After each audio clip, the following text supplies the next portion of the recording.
Salam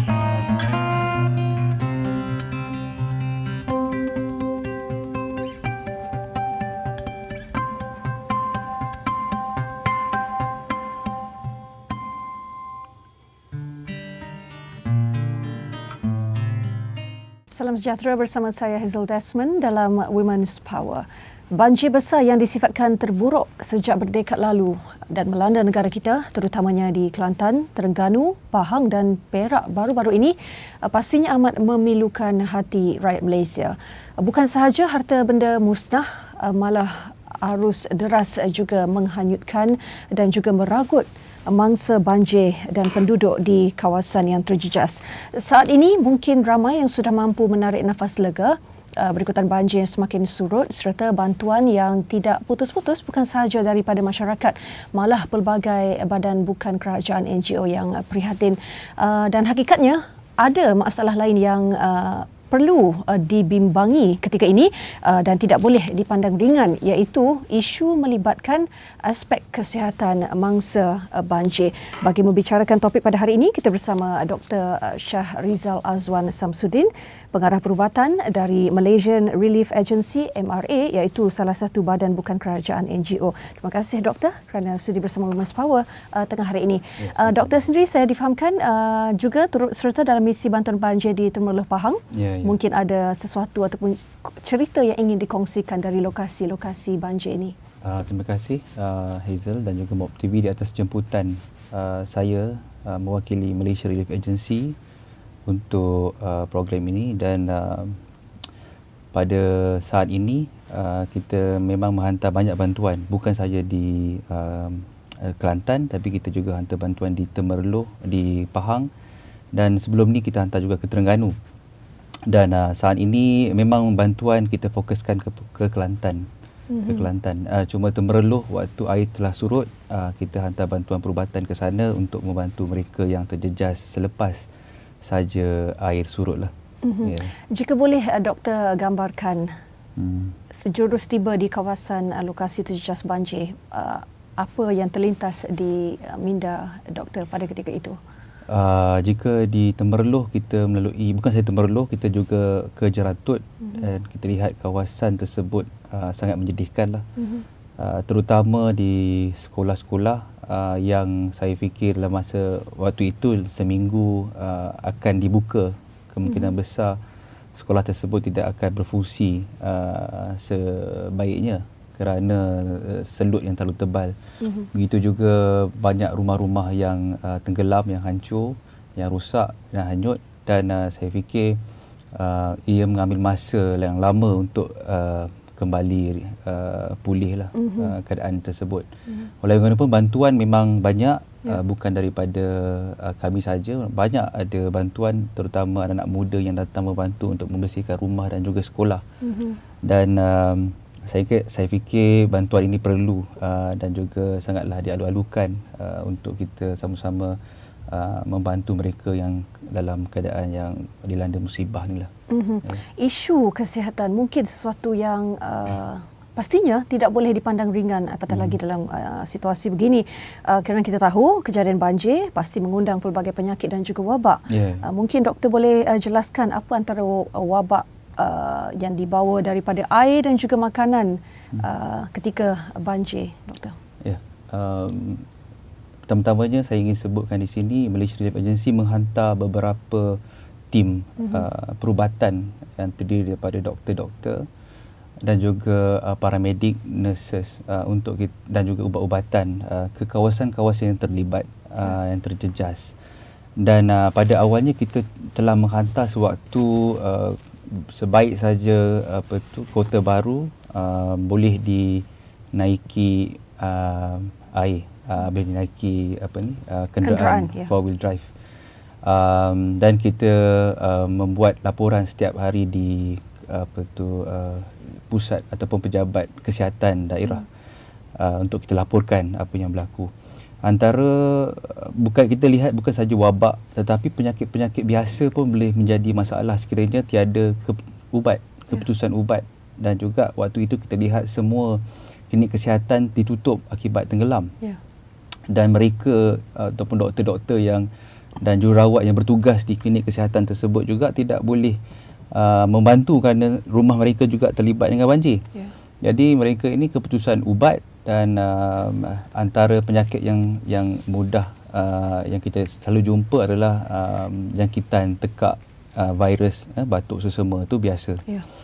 Dan yang kedua, penyakit seperti cerit-berit dan muntah, kita panggil acute gastroenteritis, penyakit disebabkan air yang tak berapa bersih, menyebabkan dia menular lah, cerit-berit, muntah, dan dia mudah menular sekiranya pegang, membasuh tangan tanpa air yang bersih, dia meribak. Itu dua yang sangat-sangat biasa. Tapi ada juga bila kita tengok mereka yang terlibat dalam banjir ni, ada wabak yang dipanggil wabak kencing tikus ataupun leptospirosis yang saya fikir sangat-sangat bahayalah.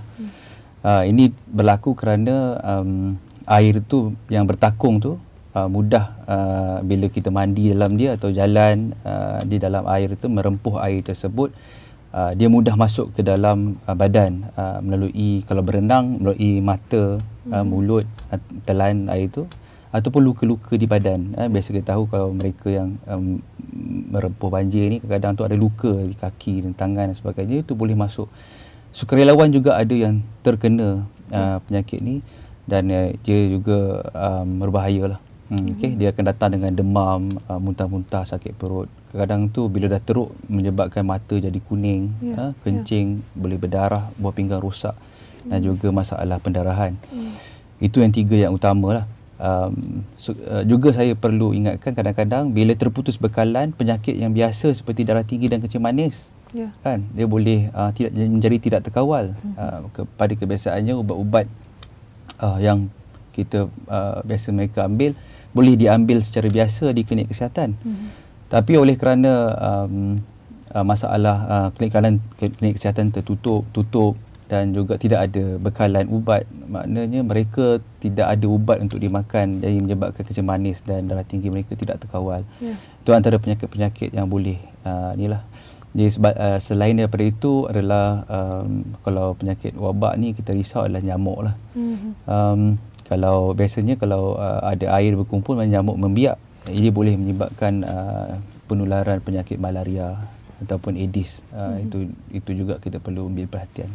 Dan MRA sendiri hadir ke pusat-pusat pemindahan sementara lengkap dengan jenis-jenis ubatan yang diperlukan atau bagaimana, doktor?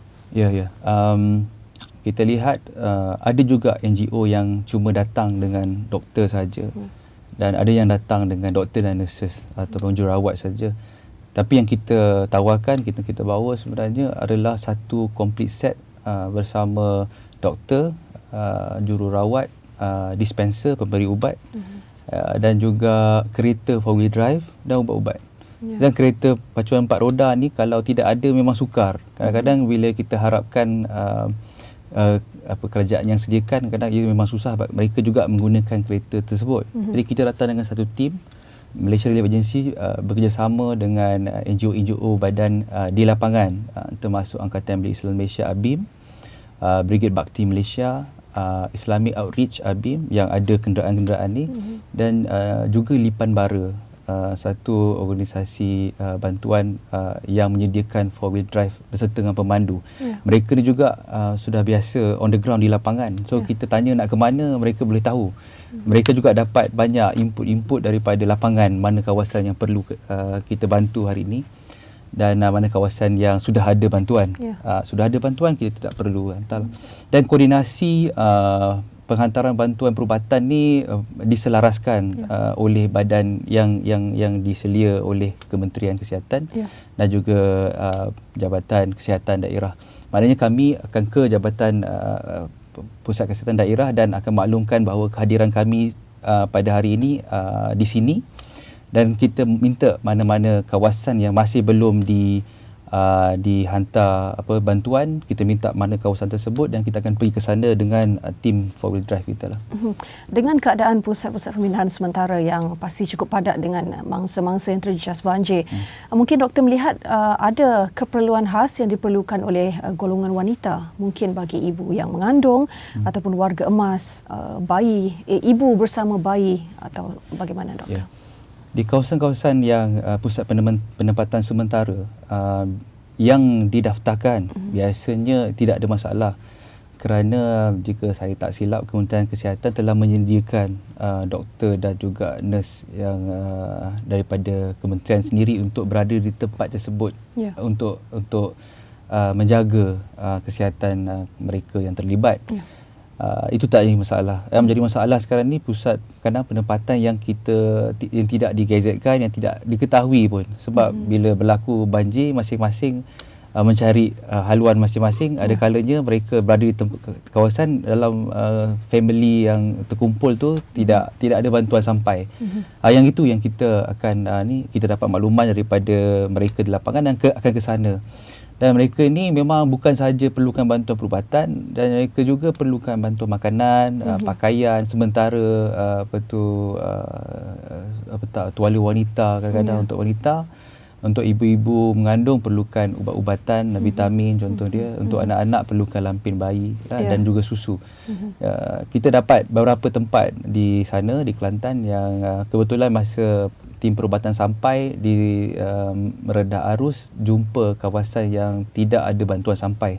Dan di situ kita akan maklumkan kepada MRA di pusat, ada kawasan tertentu yang kita perlu hantar dan kita akan hantar bantuan. Alhamdulillah, saya lupa nak sebutkan sini, Malaysia Relief Agency menerima bantuan barang-barangan, makanan daripada pelbagai pihak lah. Yang terbaru daripada Zulian. Syarikat Zulian telah menderma sebanyak 1 juta, nilai 1 juta barang-barangan berupa makanan, pakaian dan juga kopi-kopi dan beras dan sebagainya. Yang telah kita hantarkan ke kawasan di Kelantan, Pahang dan juga Terengganu lah. Jadi pastinya sokongan daripada sektor swasta memang amat diperlukan oleh NGO seperti MRA. Mungkin ada bentuk-bentuk bantuan jangka panjang selepas ini, doktor? Boleh saya terangkan sedikit tentang bantuan. Bila mana-mana disaster ataupun bencana, ada 4 fasa yang utama. Pertama sekali fasa rescue, menyelamat. Fasa rescue ni biasanya yang diuruskan oleh mereka-mereka yang berpengalaman dan mempunyai alatan-alatan dan juga kenderaan. Contoh dia Smart Team, contoh dia JPAM, contohnya KKM yang ada ambulansnya, ada helikopternya, PDRM, ada tim dia yang memang tugas mereka, MKN contoh dia, memang tugas mereka khusus untuk menyelamatkan. Selepas usaha menyelamatkan, mereka akan ditempatkan tempat yang lebih selamat. Ini kita masuk ke fasa kedua, fasa relief.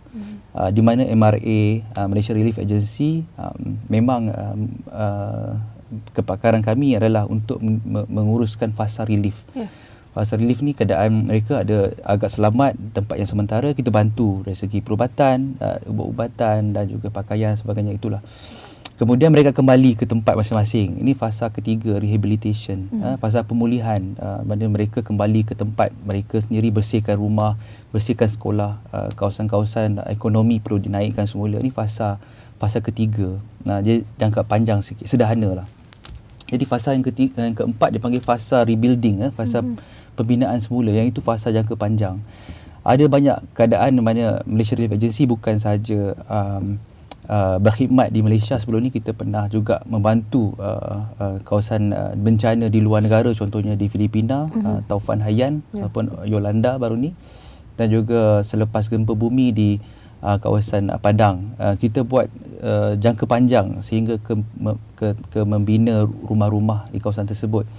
Dan saya fikir kita tak boleh nak bagi komitmen apa-apa buat masa ini untuk banjir ni, tapi insya-Allah jika ada bantuan ataupun derma ataupun sumbangan daripada mereka, kita insya-Allah kita akan teruskan ke fasa jangka panjang lah untuk kita bangunkan semula. Jika kita boleh buat di luar negara, kenapa tidak dalam negara? Cuma perbezaan dia bila di luar negara tu kos dia tu memang tak berapa tinggi. Seperti di Malaysia, di sana sebuah rumah di Indonesia sebuah rumah kita boleh bina dalam harga 3,000. Kalau di sini untuk 3,000 tu saya ingat nak beli batu dengan besi dengan simen sajalah kot. Jadi kita kena fikirkan cara mekanisme macam mana untuk kita buat pembinaan semula dari segi jangka panjang. Doktor sendiri berada di banyak lokasi misi bantuan banjir. Mungkin doktor saya kira orang yang paling sesuai dan paling dekat melihat bagaimana situasi sebenar. Apa mungkin antara cabaran dan juga kesusahan yang dihadapi oleh golongan wanita terutamanya, doktor? Bukan di Malaysia saja, saya dah pergi banyak di tempat lain seperti di Pakistan. Kita lihat Pakistan tahun 2010 jika tak silap saya, banjir besar yang telah melibatkan 20 juta orang. Paling besar dalam sejarah. Di situ kita lihat mereka duduk dalam kemah-kemah. Wanita, kanak-kanak terutamanya memang berada dalam memang cabaran hidup tu memang agak sukar. Apatah lagi wanita mereka tu tidak terbuka seperti kita. Memang budaya merekanya lelaki lebih keluar daripada, bila kita nak hantar bantuan yang terima tu lelaki dan kita tak pasti sama ada bantuan tu sampai ke wanita atau tidak lah. Itu di Pakistan. Di Malaysia saya lihat di Kelantan terutamanya, pada pandangan saya tak pasti, ekonomi banyak dikawal oleh golongan wanita di Kelantan, mana mereka ada perniagaan dan sebagainya. Jadi bila ini berlaku, saya ingat betul-betul memberi kesan kepada wanita lah. Terutama wanita di Kelantan ni juga dia seperti dia tidak dia ada budaya yang tertentu yang kadang-kadang tu mengekang mereka untuk lebih ke hadapan sebagai contoh.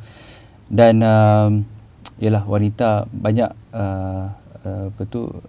kita fikirkan, kita takut terisau penyakit-penyakit lah yang banyak berlaku kepada wanita, terutama dari segi sakit-sakit puan dan sebagainya. Apa mungkin rancangan MRA untuk meringankan ataupun membantu golongan ini, doktor? Jadi khusus untuk wanita kita tak ada, belum ada lagi lah. Tapi secara keseluruhannya kita melihat bahawa bantuan kemanusiaan seperti makanan, tempat tinggal dan juga perkara-perkara asas tu perlu diselesaikan lah. Kita lihat air dan elektrik tu ada kawasan-kawasan yang masih lagi belum lagi sempurna. Dan kita maklum bahawa air yang tu penting untuk kehidupan. Pada masa ini MRA melihat keperluan untuk membuat penapis air. Kerana air ni ialah tanpa air kita tak boleh minum dan makan dan masak. Dan ini menyebabkan masalah kepada keluarga, especially keluarga, terutama wanita dan kanak-kanak. Nak buat susu sebagai contoh kan.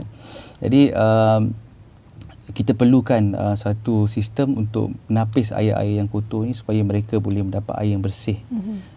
Begitu juga banyak juga rumah-rumah yang rosak dan juga itu perlu dibersihkan. Kalau lumpur setinggi buku lali ataupun lutut sebagai contoh kan, dan menjadi keras kan, dan itu susah, kita perlu buang lumpur tersebut dan mengambil masa yang lama.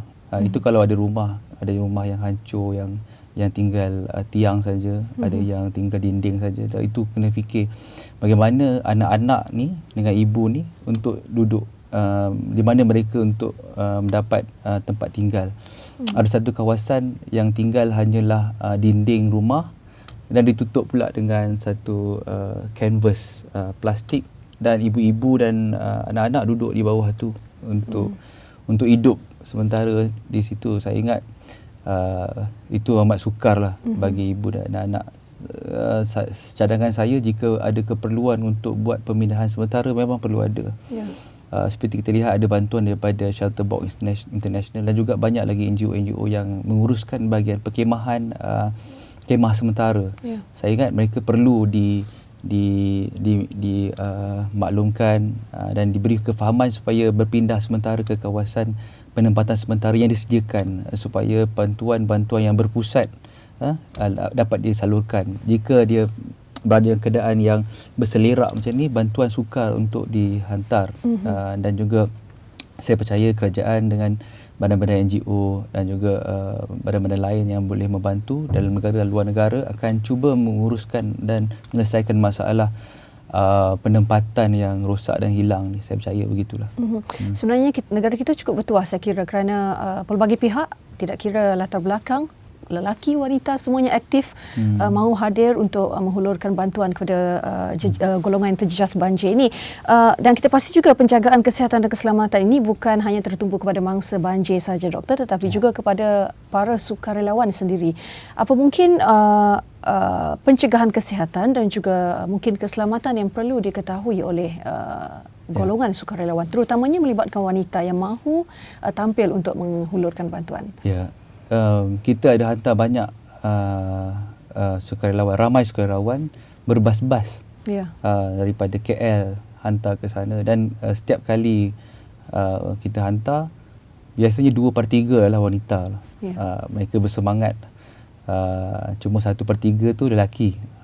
Dan saya selalu pesan kepada mereka, pertama sekali, penjagaan keselamatan ni bukan keselamatan penyakit saja. Tapi mereka kena maklum bahawa keselamatan tu overall, pertama sekali keselamatan kalau di jalan raya, pastikan kereta laju dan sebagainya, kan, 4-wheel drive di sana sini, itu kena, yang paling penting lah. Kadang ni tak perasan, kadang ada yang dilanggar, ada kes yang dilanggar dan sebagainya. Yang kedua adalah protective clothing ataupun memakai pakaian yang keselamatan waktu menjalankan tugas. Kita selalu nasihatkan, kita sediakan boot, kasut, sarung tangan dan juga sarung muka ataupun topeng muka sewaktu mereka menjalankan aktiviti, terutama membersihkan kawasan. Ini kerana kita tahu di kawasan tersebut, pertama, jika masih ada air takung, kita risau tentang jangkitan leptospirosis. Jangkitan yang disebabkan oleh kencing tikus boleh terkena kepada mereka kalau pakai kasut boot tu, insya-Allah lah dia tidak terkena. Yang kedua adalah habuk-habuk. Sewaktu dia basah, dia tak menjadi masalah. Tetapi sewaktu lumpur tu kering dan dilalui oleh kereta dan sebagainya, dia akan menyebabkan habuk yang banyak. Mereka yang kadang-kadang mudah terkena jangkitan, boleh senang terkena jangkitan tekak dan juga paru-paru. Begitu juga dengan asma. Mereka yang ada asma biasanya tak tahan dengan habuk ni dan menyebabkan masalah asma. Begitu juga jangkitan mata dan juga jangkitan kulit. Bila banyak air ni terkena kepada kulit, dia boleh menjadi jangkitan kulit, fungus, kulat lah, dan jangkitan bakteria pada kulit. Saya juga pesankan tentang jaga makan. Kadang-kadang kita bukan tidak mahu terima pelawaan makan daripada mereka yang terjejas. Kadang-kadang ada keluarga yang tolong masakkan makanan. Kita kena pastikan bahawa mereka yang memberi makanan ataupun sebab budaya Melayu ni, dia selalu, bila orang bantu, kita nak bagi air minum kan, sebagainya. Saya selalu ingatkan, cuba tengok, kadang-kadang tu mereka dalam keadaan dhaif, tidak ada air yang bersih, kadang-kadang tu makanan yang disediakan pun tidak begitu bersih, agak takut tercemar. Jadi kalau diberikan kepada sukarelawan, kita risau sukarelawan akan kena jangkitan untuk sakit perut dan sebagainya. Dan juga ada beberapa NGO perubatan juga selain daripada Malaysia yang berpendapat bahawa ada ubat-ubat, kita panggil ubat profilaksis. Profilaksis ni bermakna ubat-ubat yang diberi sebelum penyakit tu datang. Contohnya, ada kadang-kadang tu bila kita hantar sukarelawan kita kawasan yang ada malaria, kita bagi ubat anti malaria sebelum pergi ke kawasan tersebut, supaya untuk mengelakkan mereka terkena penyakit tersebut. Dan kita ada juga cadangan-cadangan tersebut, tapi kita tak buat benda tu lah. Contohnya kita bagi ubat antibiotik yang khusus untuk leptospirosis. Makan awal sebelum pergi tu, kita tak buat sebegitu. Atau ada jenis-jenis suntikan vaksin yang diperlukan oleh sukarelawan? Setahu saya tidak ada vaksin yang kita beri kecuali kalau sukarelawan itu keluar negara lah. Contoh kita keluar negara seperti bantuan ke Asia Barat, dan itu yang sangat mudah terkena meningitis, kita akan bagi suntikan meningitis. Dan kawasan-kawasan hepatitis sebenarnya kita bagi contoh, sebagai contoh kita bagi suntikan hepatitis, tapi di Malaysia kita tak ada sebegitulah. Kita cuma pesan kepada mereka supaya menjaga dengan yang seperti yang saya sebutkan tadi. Keselamatan tu boleh jadi bukan penyakit pun. Kadang-kadang tu mereka kat sana kita tak tahu ada pencuri dan sebagainya. Itu pun penting.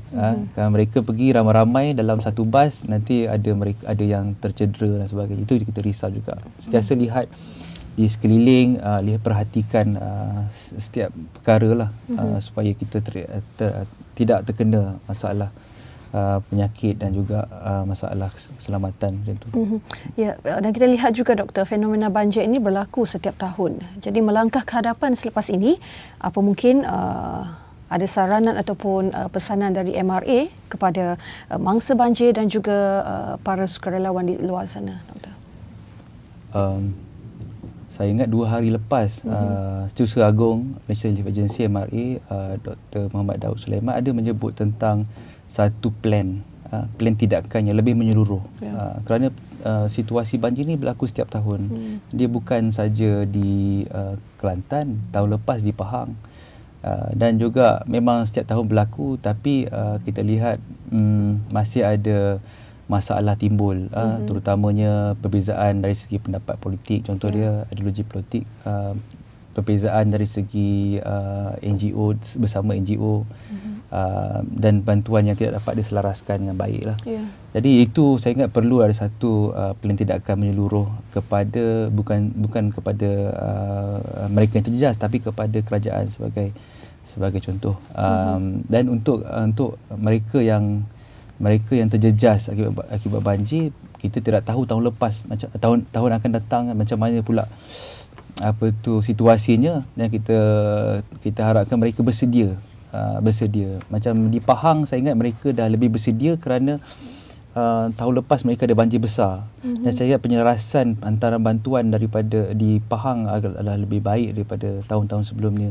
Begitu juga di Johor dulu, beberapa tahun yang lepas masalah di Johor. Saya ingat bila pernah berlaku, maknanya bila tahun yang seterusnya penyelarasan tu menjadi lebih baik. So saya ingat dari segi sukarelawan juga kita akan bersedia. Kita akan bersedia dengan lebih baik untuk tahun-tahun yang mendatang. Sebelum ni tahun lepas kita tidak bersedia sangat. So, tahun ni kita lebih bersedia sebab ada banjir besar. Jadi kita sediakan kita punya storage kita dengan hygiene kit contohnya kit pembersihan, di mana kita telah serahkan lebih kurang 20,000 hygiene kit di seluruh kawasan. Kita tahu hygiene kit merupakan perkara yang penting. Mereka yang keluar daripada rumah biasanya tak bawa berus gigi, tak bawa ubat gigi, tak bawa tuala. Jadi bila datang selai sepinggang begitu, kita tahu benda ni penting dan kita telah packingkan siap-siap. Kita tahu ini penting dan kita terus hantar kerana ada keperluan hygiene kit ke tempat-tempat yang tersebut lah.